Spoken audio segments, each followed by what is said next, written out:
Welcome back to the Football Terrace. Hit like buttons, subscribe. Lots of transfer news to bring you today. Some big updates from Fabrizio Romano as well. We are sponsored by our friends at Brick House Nutrition, an amazing supplement company that I've been using during my health kick in 2024. More on them a little bit later in the show. But I wanted to start with some news here regarding Erling Haaland. Now, this story has come out of Spain, and it says here that Erling Haaland will use the Champions League quarter-final tie with Real Madrid as a chance to prove himself to the Spanish side.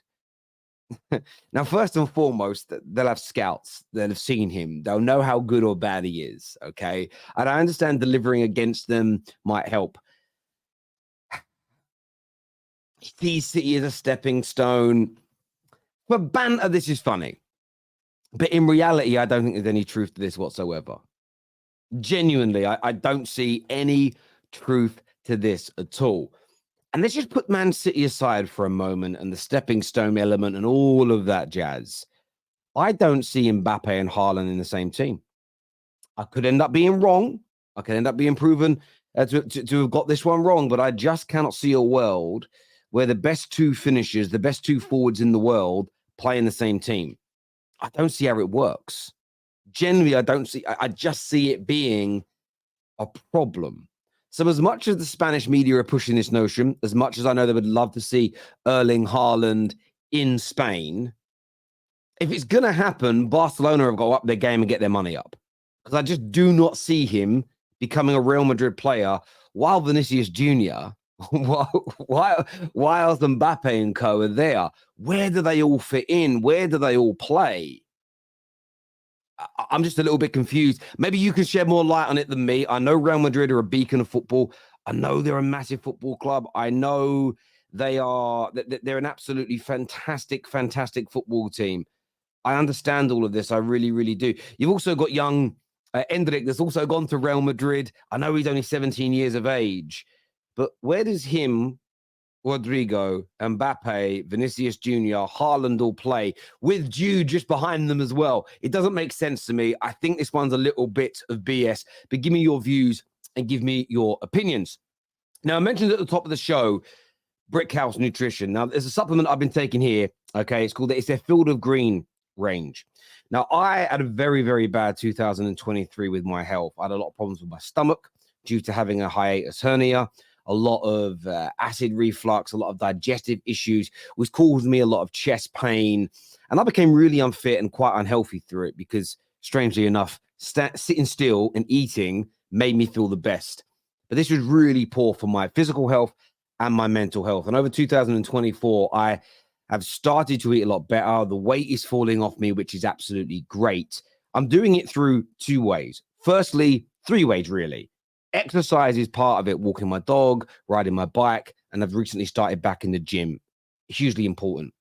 I'm eating whole foods. So chicken, some red meat, lots of eggs, lots of fruit and vegetables. Whole foods, so I know what I'm eating. And the difference in my digestion, my mental health, and my physical well-being has been so much improved. But Brick House Nutrition and Field of Greens is the supplement I need to help bring this all together.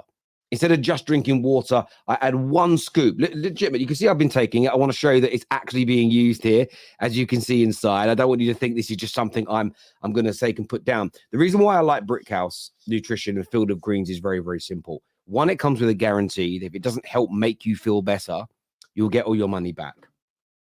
It's things I've noticed. Nails are stronger. My hair, although I had a hair transplant, is thicker than it's been in a long time. And I know this is a very big part of it. Inside this, there is, like a lot of supplement companies, unlike a lot of supplement companies, there's no crud. It's all organic fruit or organic vegetables. That's it. That's all it is. It is powdered down and you put it into your water and it gives you additional nutrition throughout the course of the day. So Brick House Nutrition, you can get a really good discount. Free shipping as well if you use promo code SQUAD. Okay, I'll put it all in the description below on their website. But go and check them out. Give it a go. And their guarantee is this. in 2 months, 3 months, 6 months, if you are not feeling better day to day drinking this, they'll give you your money back. It's as simple and as straightforward as that. So go and check out Brickhouse Nutrition. I wanted to share it with you. I reached out to them because I started using it by recommendation of a friend. I wanted to share it with you because it's made me feel so much better day to day. Now, I want to move over to some Fabrizio Romano news here. And the first one is in relation to Viktor Gyokeres. Now, he has stated that he will be one of the names on Arsenal's summer list. He's also spoke about his teammate as well, which we'll get into later on today on the Straight Facts show with the boys. But the Gyokeres thing is interesting. Every single day, the Arsenal transfers surrounding strikers picks up more pace, gets spoken about. Yesterday, it was Alexander Isak. Today, again, it's Gyokeres. And look, this kid is absolutely, he ain't really a kid, he's quite old. He's in a good age of footballers. A kid to me, I'm old. But he's in a really good space now, scoring goals, creating. The approach play is brilliant. Still, I have this feeling that Arsenal's number one target is Ivan Toney, and Arsenal sort of using the media a little bit to help try and drive the price of Ivan Toney down by being heavily linked and heavily connected to other top strikers and exciting strikers around Europe. However, we have seen in the past number one targets change. And this could very much be the case here for Arsenal, moving from Ivan Toney to Viktor Gyokeres, who is killing it for Sporting, is absolutely tearing it up. And as confirmed here by the world's leading transfer expert, he is high on the priority list for Arsenal this summer, who clearly want to bolster their ranks when it comes to the striking options. They're already scoring goals for absolute fun. They broke their goal scoring record in the Premier League last season. They're on course to break it again, Arsenal, this year. And then they're looking to add even more firepower to their front line. Personally, right now, and maybe it's a little bit of recency bias creeping in, as much as I love Ivan Toney, I am starting to venture more towards Gyokeres as being a player that I would like to see at my club, Man United. But I'd love to understand what Arsenal fans think and feel about this in the comments section below. Make sure you hit the like button if you haven't done so already. Subscribe and leave your comments below on this. Now, Luke Shaw staying at Man United, leaving Man United has been a conversation that has kind of gone on for a long, long time. Now, I don't think he's going to leave this summer irrespective of what happened, but this is an interesting story from Fabrizio. He spoke about this on the 9th of March, where he says Man United have already planned months ago to bring in a new left-back this summer, expected to be a young one, an important player. He says the shortlist to be decided once the board structure is complete, but Man United will go for a left-back no matter what happens with Malacia, that we know has had really bad injury problems and psychological issues as well. Fabrizio has then updated today, this morning, and said that Man United's decision, clear ahead for the summer transfer window. New left back will be signed. Internal talks to follow in order to prepare shortlists. So this is something that Man United fans can start to sink their teeth into. Who do you want to see? And I'm throwing that question out to you. Who's the left back that you want to see come to Manchester United? It says it's going to be a young player. The report says it will be a young player. And maybe that's sensible with Shaw. Maybe looking to phase Shaw out over the next couple of seasons. But who would you like to see, when you break down this Fabrizio news, come in as the new Manchester United left back? Let us know in the comment sections below. Now, sticking in Manchester, report here from the Mirror, who claimed that Manchester City are interested in signing Gerard Branthwaite from Everton. Real Madrid and Man United are also keen on the defender. Now, my first thought is, do they actually need any more defenders at Man City? And then you start to think, well, so far, Guardiola hasn't set the world alight, but he is young. You sort of think, Ruben Diaz, is he still the same powerhouse? Is he still looked at in the same way that he was 2 or 3 years ago? And then you have to factor in that you have to keep refreshing things. You have to keep trying new things. You can't just have the same old year in, year out. No matter how good they are, they'll typically go stale. You know, Sir Alex Ferguson often rejuvenated his brilliant teams, and Pep knows exactly what he's doing in terms of rebuilding. So it makes sense. Now, Branthwaite is a very, very talented player.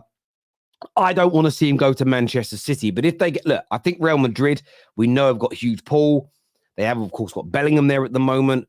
Would he take the risk of Everton to Real Madrid, new country, new league, new pressures? Or would he stay a little bit closer to home and move 20, 30 miles down the road to Manchester United or Manchester City? That seems more plausible. That seems more likely. You then factor in, where is he going to get the game time?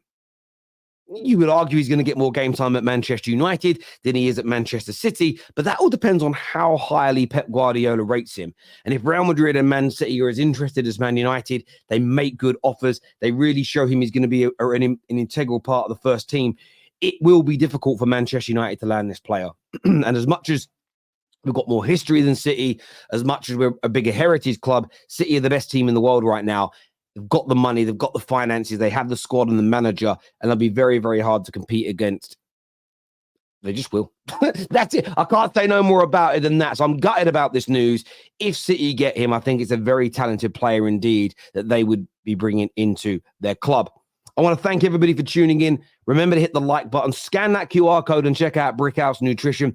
When you go on your website, as you'll see, these are the products you've got to be looking at. The Field of Greens products are what I personally take. They're absolutely brilliant. The whole family can take them because there's no sludge in them. It's not about building muscle. It's not like a protein shake or full of crud.